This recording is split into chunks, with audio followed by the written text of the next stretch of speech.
ko jūs izprotat esot vidē, kurā ir milzīga naudas varas un intrigu pārbaudījumi.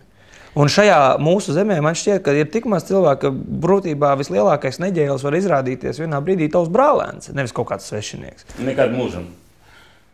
Paldies Dievam, es zinu savu brālēnu un visu, bet es gribu pateikt... Es te figurāli visu. Jā, bet es gribu pateikt vieniem.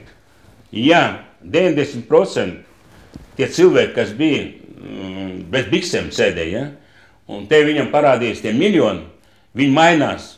Un tikai uz slikto pusi. Tikai uz slikto pusi.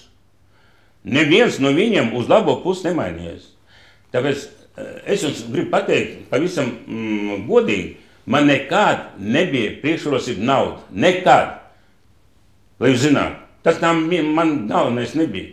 Bet es strādāju tagad. Man galvenais ne nauda, bet galvenais, lai būtu ražotni, lai cilvēki būtu apmierināti, lai viņi dabūtu algu, lai nebūtu tā, ka man tur kaut ko jāiet pa ielu un prasīt kaut kādu, lai man palīdz kāds.